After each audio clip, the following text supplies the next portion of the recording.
how about political dissent? You know, can political dissent be considered against parliamentary democracy? Well, I think the potential is definitely there. So, okay, what I'm going to do is now I'm going to just look at it, and I'm going to look at it more from a context of a lecturer, from a context of someone in academia, someone who's concerned about academia, and someone who's concerned about his students as well. Okay, so the example I'm going to give you was, I think about a year or so ago, there was a demo outside Sogo. I think it was Dr Najib, asking for the resignation of the Prime Minister. And I went, of course, but I was a little bit late because I had to stop at Coliseum. You know, so by the time I got there, it was all over. The cops had come, they were arresting people and stuff like that. You know, and I said, oh, okay, I'll just go back to the Coliseum, right? But one of my students was there, and I spoke to him. I said, dude, it's almost over. Let's just go home. He says, yeah, okay. So I turned away from him. I walked away. He walked away, and then he got arrested. And he was investigated under the Penal Code, under 124B. All right? What was it that he and his friends were calling for? The resignation of the Prime Minister.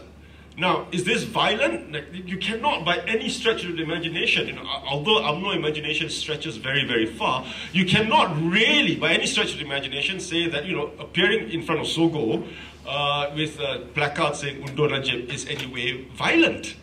Maybe violent to his delicate soul, but not physically violent, right? However, you know, you have all these people saying, oh, but it's unconstitutional because he's an elected Prime Minister.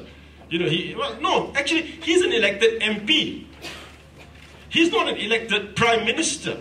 Okay, so here's democracy 101, all right? When we elect people, we elect MPs, and then whoever has the confidence of the House becomes Prime Minister. That's in the Constitution.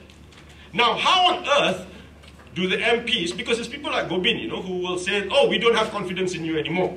Now, how on earth are they supposed to figure out whether they have confidence in the Prime Minister or not, to continue with his reign of power, right? Well, you know, one of the ways is if your constituents tell you, we don't like this dude anymore.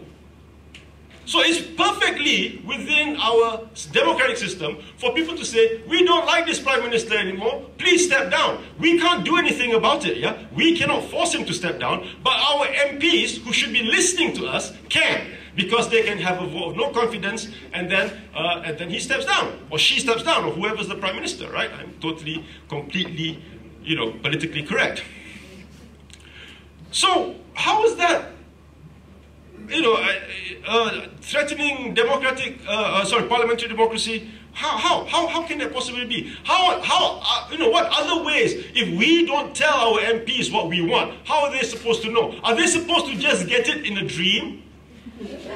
You know, magically, you know, because it's okay, you know, they'll be touched by some higher power, you know, and they wake up saying, oh, tomorrow we must have a vote of no confidence. I'm sure Gobin has his dream every other day, but you know, maybe it has to affect everybody else as well. I don't know, man. How else are we supposed to get our feelings across?